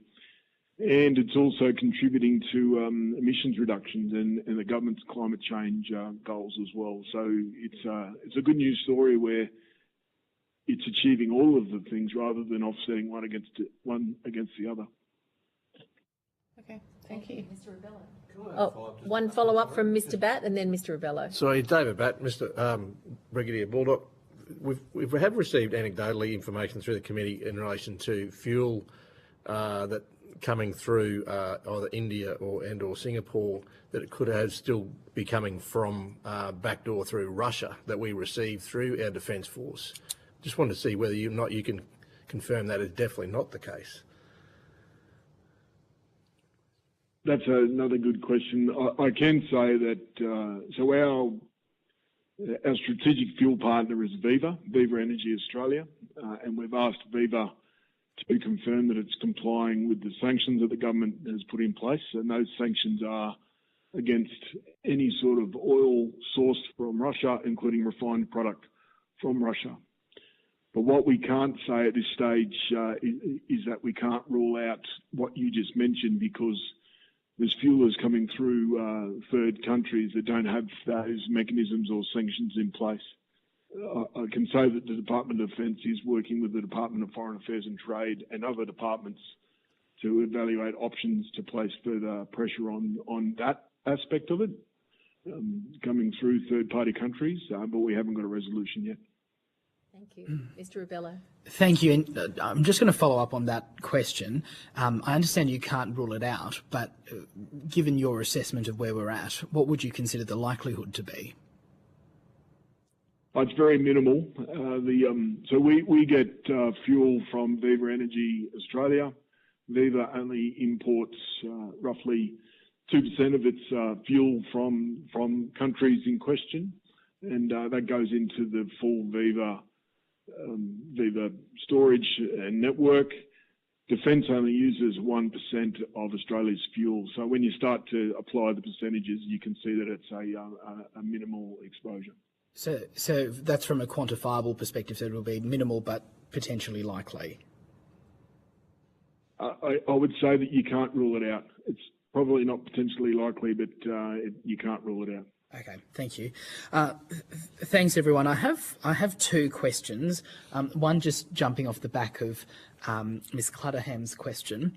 I just wanted to understand. So I get that there is a benefit in energy resilience from some of the emerging energy and fuel technologies as well.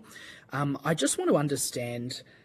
From a cost perspective, firstly, do we have an estimate from Defence as to the cost or the cost saving of the trajectory towards net zero? And also, is there any sort of a risk that funding or focus might be diverted from perhaps more pressing critical defence operational needs in order to achieve those environmental targets? That's my first question. Maybe you can answer that and then I'll go to my second. Yeah, thank you. It's Pat Sari, Head of Infrastructure Division. In terms of figures and projections, I'd need to take that on notice. In terms of the prioritisation, it is as I indicated earlier, our concepts at the moment are around leveraging the national energy market where we can in our metropolitan areas. But if for the north of Australia where we have a priority from the National Defence Strategy for resilience, having a transition to clean energy options makes sense from a resilience perspective because as Brigadier Baldock's response sort of indicated, the supply chains and there are vulnerabilities within the national fuel supply system. So there's a lot of reliance in regional locations for the land hauling of diesel supplies. So anything that we can do to alleviate that, particularly as in an environment where we might be going from competition to crisis, the need to have greater resilience across our energy network to support our bases is going to be basically a hallmark of our resilience program for base resilience. So that is energy resilience is hand in hand with that broader aspect of all the other things that make up resilience, which might be the dispersal, decoys, camouflage of bases, and all the other aspects that go with that. Thank you, and it would be great if you could provide those figures supplementary to the committee. Now, the second question I've got is in relation to some of the discussions I've had over the last 2 days, and I think I'm sure I can echo some of my colleagues' comments that there was a level of being impressed with a lot of the people we met and the fact that they've taken on board a lot of what the defence strategy is asking for. And there's been changes in terms of positions and titles and structures and processes from a military perspective in order to accommodate what the defence strategy is asking. But I did also note a sense of frustration from within some of the people I spoke to, that they felt that the military was doing its part, but that Canberra and the department wasn't, in the sense that while there were changes that have been taken in the military, there haven't been sort of associated changes in Canberra, and as you know, and that they felt that a lot of the growth in terms of where the allocation of resources was going to the department as opposed to the military. I was just interested to understand if you've got any comments on that, but also can you advise as to whether some of the measures that have been taking place in Canberra within the structure of the Department of Defence in response to the Defence Strategic Review?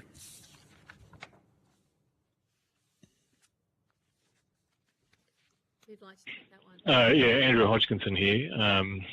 I'll offer some thoughts in relation to that. Yeah, certainly the Defence Strategic Review, and National Defence Strategy, did require some, quite significant changes to the, structure and posture of some of our ADF members and forces. In particular, some of those could be seen in relation to implications for Army, where there has been a particular requirement for Army as part of our response to changing strategic circumstances to be able to emphasise its ability to support long-range strike capabilities, and to be able to undertake littoral manoeuvre activities within our region. And there has been some shifts in posture within Australia to support that. So there certainly have been some quite significant changes required there that the ADF has been very responsive to. In terms of the role that Canberra plays, I'm based in Canberra, and I suppose part of that sort of policy centre of the organisation. But from where I sit, there's been really a substantial buy-in to the goals and themes of the Defence Strategic Review and the National Defence Strategy. There's a very strong understanding of the focus that we now have on responding to the most significant strategic risks that we have in our region, and ensuring that we're undertaking prioritisation in a way that best supports the organisation to respond to those risks. In terms of in terms of concerns about whether Canberra sort of is bearing its full load, I think I probably need maybe a more specific understanding of what the concerns there might be. But certainly, from where I sit, there's strong recognition within the organisation, at all levels, including in Canberra, of the importance of the shift that governments ask us to undertake, and of the prioritisation that we need to do as part of that. Thank you. Thanks very much. If I can just go a little more broadly and get some contributions from those of you who have made yourself available today. One of the critical things I think that we've got some better understanding of from our days up here with you is the progress on transforming to an integrated, focused force. So it's one thing to see the charts, it's another thing to see the action of cross-force communications and endeavours. And if I can use the words, I think, of the briefing we got from Commander Colonel Judd Finger, was a presence and persistence in the region is a collective endeavour. Lots of people, I'm going back to Melbourne, even though it's not my home base, I'm just thinking somewhere far away, maybe I should go to Hobart. People in Hobart, might have a holiday here in Darwin. Everybody knows it's a long way from the top of Australia to the bottom of Australia.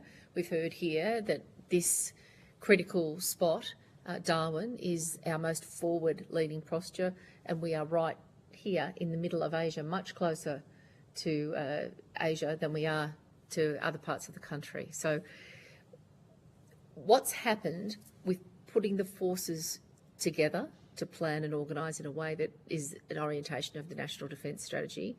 How's that manifesting itself here at the front in terms of the combined efforts of the forces? Maybe Group Captain Collison, could you kick us off with that? Yeah, certainly. Across the number of years that I've been up here, in particular, I think the exercise program that we have in the north has been critical to developing those relationships with our partners across the Asian region, in fact, across a bunch of different regions throughout the world. Two in particular that come to mind are Talisman Sabre, which is an exercise that we have up here or in the northern region across the whole of Australia every 2 years. It was held last year and will be held year after next. It started as a bilateral exercise with the United States, but it is actually an exercise now that expanded to a number of other countries and participants. In particular, last year, Japan had a significant role in Talisman Sabre, as did New Zealand, and we had elements up here in the north from the UK as well. On top of that, exercise Pitch Black, which is another key exercise that we hold up here to help to integrate a number of fast jet participants from all around the world. The previous Pitch Black in 2024 held about 17 different countries, and in particular, there's a lot of emphasis put on our partners within our immediate region. Countries like Malaysia, Indonesia's invited, the Philippines, and leaning as far out as India, and we had some participation in that as well from the Netherlands, the UK, and across a myriad of other nations in the region. That exercise is a building exercise in terms of actual performance, but the key element to that exercise really is integrating with those partners and with those other nations, in particular maintaining that relationship with our closest neighbours. So we heard, as I said, from Colonel Finger about the way in which the brigades are organised, the 1st, the 3rd and the 7th Brigade, and for Australians to understand that there's orientations towards very particular responsibilities, that the 1st Brigade really is focused on Timor, Indonesia and the Philippines. The 3rd Brigade, very critical relationships with Papua New Guinea, and the 7th Brigade further into the Pacific region. How are those army orientations with brigades stacked on in terms of interaction with Navy and Air Force? How do those things fit in together? And are they interoperable in an increasingly successful way, or are there challenges there still in terms of interoperability and integration? I think there will always be some challenges. I mean, even just down to language, for example. But we have, I think we've come a long way in the recent couple of years. Air Force in particular has worked very hard to build a number of relationships in Japan, and our Air Force across a number of different platforms and a number of different squadrons has developed some great relationships there to make that kind of bilateral relationship work much better than it did before. Additionally, there are other fighter squadrons that do regular interaction activities, both with Thailand, with Indonesia, with Malaysia, and they will share that opportunity to travel to each other's nation and build that relationship and how they can integrate and work together on different fast jet platforms. I might go to Air Vice Marshal Nicholas Hogan for a comment from the Air Force perspective in response to the same question. Thanks, Chair. Air Vice Marshal Nick Hogan, Head of Air Force Capability. As I was listening to Good Captain Colson speaking there, I was thinking through our increased relationship or strengthening of our relationship through, in particular, our C-27 Spartan, which is operating inside Papua New Guinea and quite closely with the Papua New Guinea Defence Force. So, but I guess back to your point in terms of the integration with Army and Navy, what I see in planning environments and then execution and operations, as well as through inter-exercises, is a very integrated team that is pulled together by our joint headquarters down in Bungendore in New South Wales. That is a combined team that looks very closely at the way that we interact and therefore our strengths and weaknesses in the force and how we operate through the region to maximise the impact of Australia's, of how Australia can assist other countries or how we interact with other countries to get the best possible effect with our partner nations. Over. Brigadier Quinn, as you're the Army in the room, would you like to make a comment about the integration of the forces, and particularly bringing the perspective from infrastructure and facilities that you've been leading in this northern region? So I'd start by saying a couple of the demonstrations you saw during the visit here.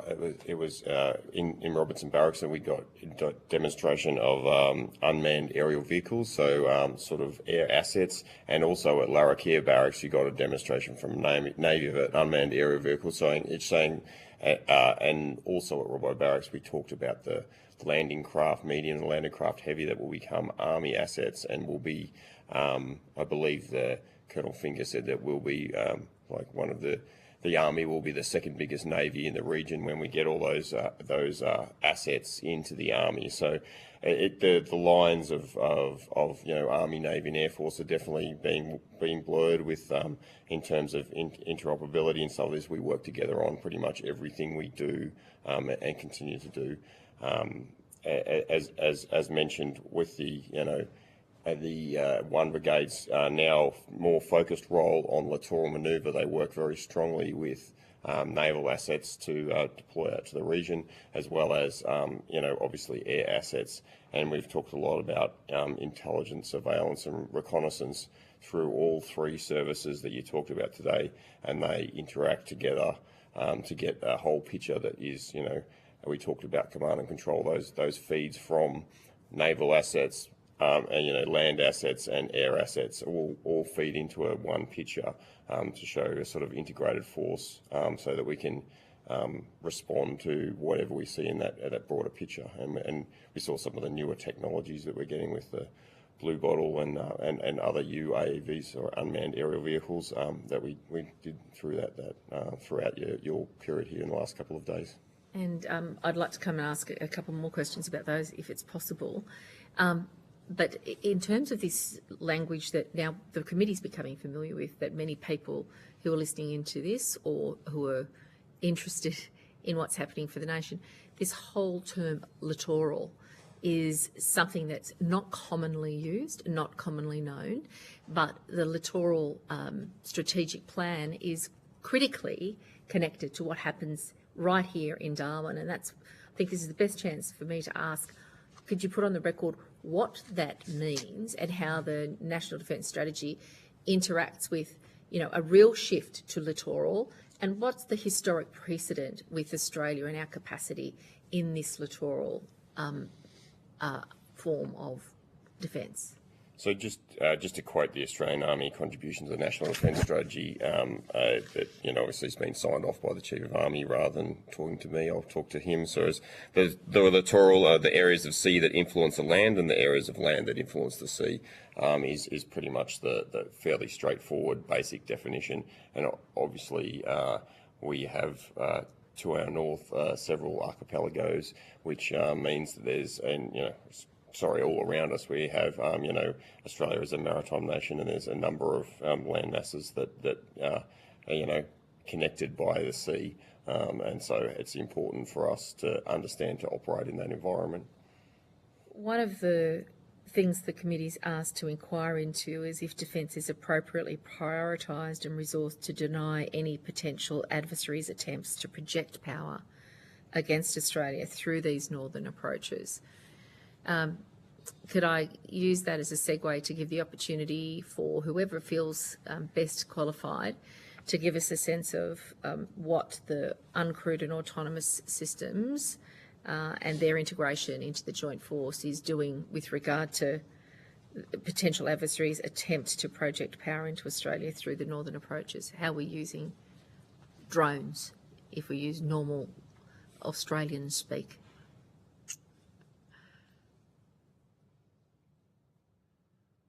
Brigadier Quinn? Look, I think I'd have to, talk more to our air capability experts on the unmanned aerial vehicle sort of thing, and probably throw to Air Vice Marshal Hogan if he's possible to answer that from a capability point of view. Thanks, Chair. Air Vice Marshal Nick Hogan, Head of Air Force Capability. I'll talk to some of our capabilities, in particular our remotely piloted aircraft system that you might be familiar with, the MQ-4C Triton.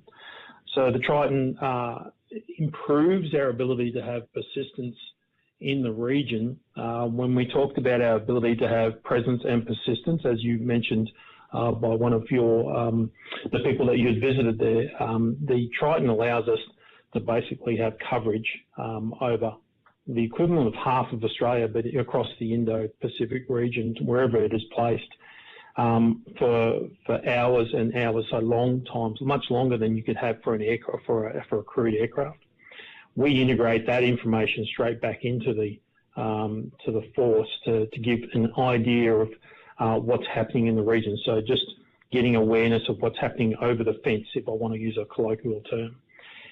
Bringing that into something that's a little bit smaller but much more lethal is the experimentation that we've been doing with the MQ-28 Ghost Bat, which some of you may have seen as the first aircraft that we have indigenously produced in Australia for more than 50 odd years.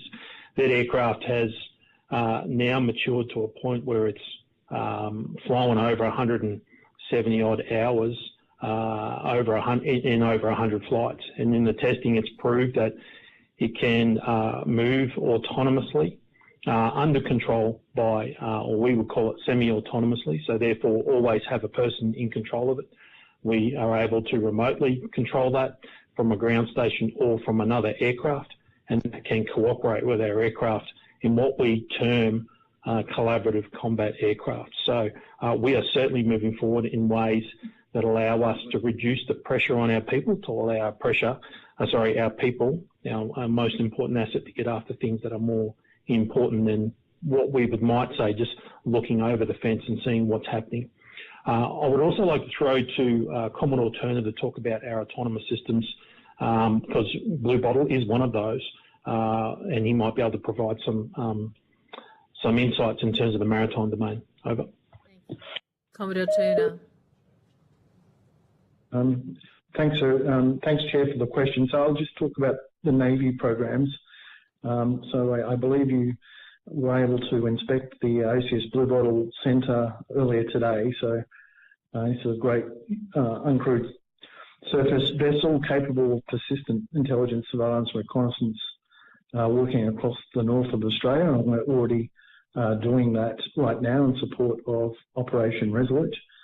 Of course, it can do far more than just support Operation Resolute, capable of providing persistent intelligence, surveillance, reconnaissance against any threats, any surface or subsea threats heading towards Australia across the north. And we continue to optimise those platforms to improve their intelligence, surveillance, reconnaissance capabilities. The Navy is also developing autonomous underwater vessels. The recent announcements, for example, the investment in the Ghost Shark extra large underwater vehicle. Now, the benefit of these vessels is that they can operate by using stealth, given they're underwater, and operate at very long ranges from shore. So they provide defence a fantastic asymmetric capability. Any potential adversary will not know where they are, how many there are, and what missions they're being optimised for, which really plays in to the strategy of denial and specifically impacting the decision calculus of any potential adversary. Excellent.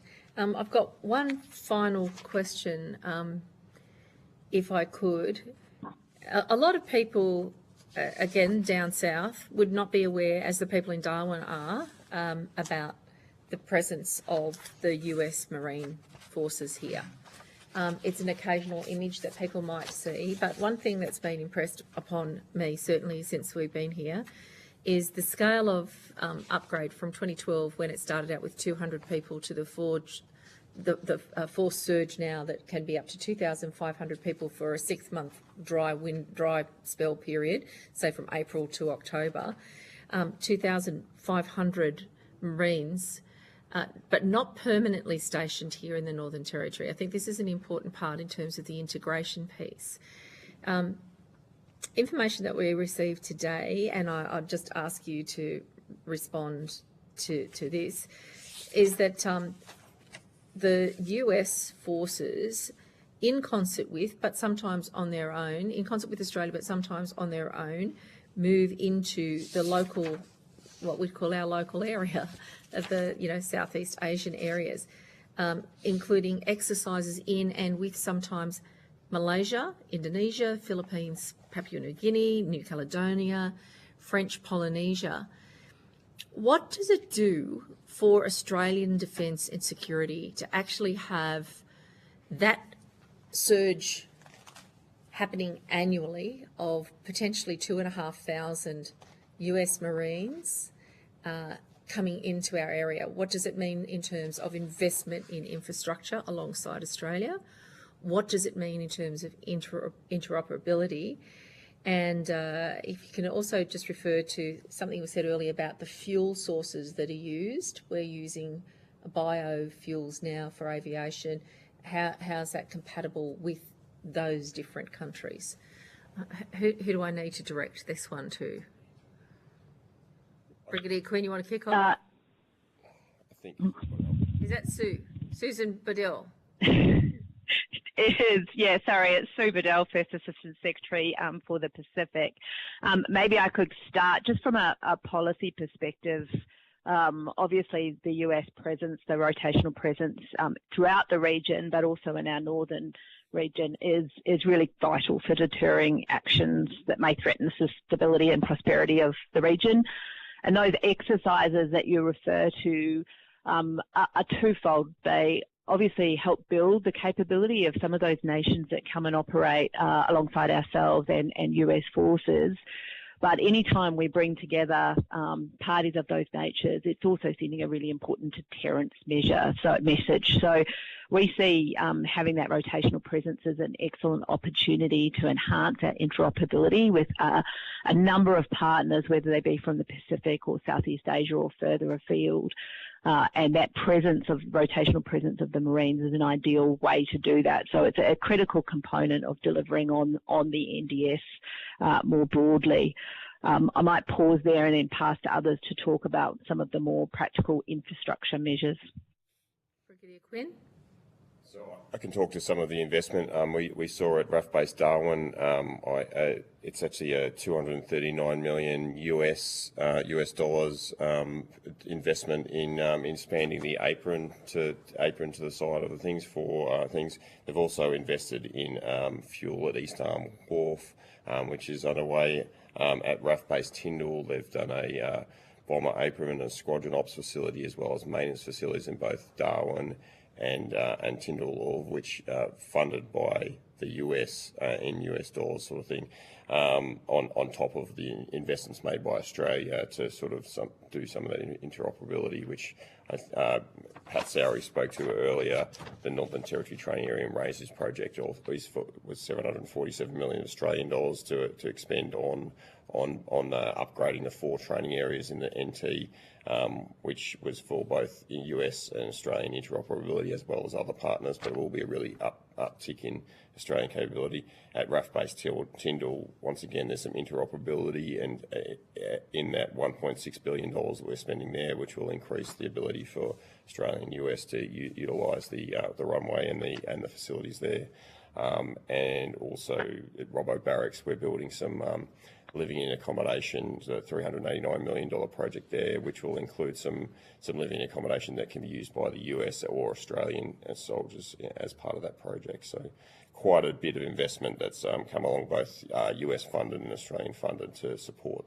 And you mentioned the second largest navy being part of the Australian Army.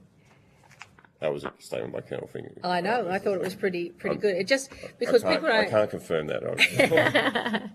But the idea that those places, those 3,000, which is surge capacity, is actually there to take forces of whatever nation we really need to be there. So our own forces, once we get this capacity to get our army onto new sorts of ships that are going to allow them to get out into these islands off the coast of off the north of Australia and into the Pacific, they will be able to be stationed here if they need to surge forward to come into this sort of facilities that you've been building here. That's for them as well as for this surge capacity with the US, isn't it? Sorry, I don't really understand. Sorry, if there's ships being built now for the Army to come up and be able to advance forward. We've got a massive increase. I think you said up to 3,000 new places for people to be able to stay. That is for whatever force needs it for the purposes of the defence of the nation, that accommodation. Yeah, so we're increasing the accommodation at Robbo Barracks by 400 rooms, which as well as the number of Tin City that we saw at RAF Base Darwin. There was a number of there's also defence. So Tin City is not known to anybody who wasn't there with us yesterday. So do you want to just give a description of what it is? Tin City is really just demountable accommodation that was delivered on RAF Base Darwin to accommodate people living on the base for up to 6 months, sort of thing, and the US Marines when they come there as part of the Marine Rotational Force Darwin do live at RAF Base Darwin in some of those accommodation already now. But we also have the lease that Pat Sari mentioned at the start of Defence Accommodation Precinct Darwin, which is the 3,000 beds that could be utilised, which is currently leased off the NT government. There's a lot there. And when people hear like a demountable, it reminds you of your old school, and these dodgy old demountables are about to break down. What we're talking about here for people who aren't able to get on a base like us is, tied down, cyclone-proof, long corridors of high-quality accommodation for people who are going to be hopefully never having to fight with us in the region, but in case they need to be integrated with us, able to live in these temporary accommodation for 6 months with their own bedroom and their own bathroom, which I'm sure has some positive impact on their performance capacity and also is enhancing for our relationship. So I want to think about the investment in infrastructure, not just for its functionality, but it's actually got a diplomatic dimension to it. How does that work in terms of our interoperability with other nations when we have facilities that, they're not the Hilton in Sydney, but they're still high quality, appropriate accommodation, 2025 version in a very, very hot, very sticky northern base? Yeah, and Chair, it's, who is that? Chair, it's Pat Sari here, and I think it's probably useful just to give some context to the Defence Accommodation Precinct Darwin, and Mr. Gosling probably knows a bit of the history of this. But that is, and I don't know if the committee got out there, but it was used during COVID as one of the centres for national resilience. So a lot of the Australians that were coming back from the Olympics stayed and were quarantined through that facility. It's actually a former workers' camp for the Impex gas development that was delivered in Darwin about 12 years ago, thereabouts, and it came about in a post-COVID environment.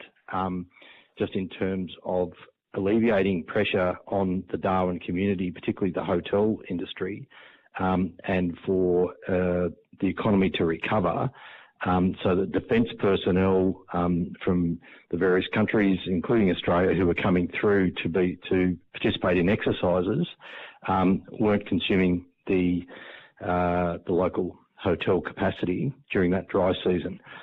Defence took a lease through the NT government on that facility. But as you say, it is very high quality. There's individual accommodation units, so it's slightly different to what you described that you might see normal living in accommodation of sort of long corridors with rooms off a spine. This is more individual sort of living, based on initially clearly on fly in, fly out workers.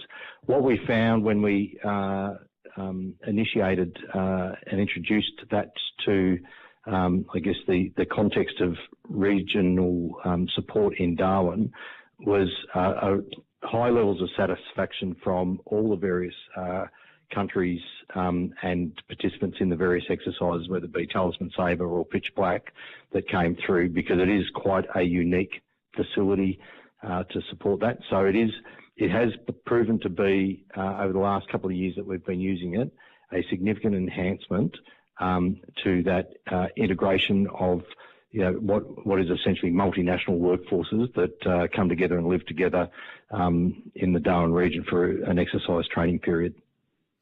Thank you very much. Did you want to add anything, Brigadier Quinn? No. I was just going to say exactly the same thing that Mr. Sarah just said about the fact that there was a high level of satisfaction, especially from the Marines who are used to fairly austere conditions. So they were very happy with the accommodation we've been providing them in most circumstances. Well, that evidence really accords with our inquiry into Australia's international defence cooperation and competition. So everything that we do with our partners needs to be respectful and to the highest standard and capacity. And obviously that's one part that's going to help with that. So can I thank you all very much for being here and being willing to answer the committee's questions. There are likely to be a few questions on notice. Once we have a look at the transcript, there may be a few more coming to you. I've indicated, if possible, that we should receive those by Friday, the 28th of November. You also will be sent a copy of the transcript of your evidence, and you'll have an opportunity to request corrections to any transcription errors. Can I thank Defence for the additional submission to this inquiry in October 2025 to help us conclude the work of the previous committee into the 23-24 annual Defence report. Thanks to all my committee members for their presence here in Darwin. Thank you so much for welcoming us, Mr. Gosley. And can I thank the Secretariat, Commander Peter Winter, for facilitating this visit, our staff. Also, can I thank Broadcasting and Hansard. And I declare this public hearing closed.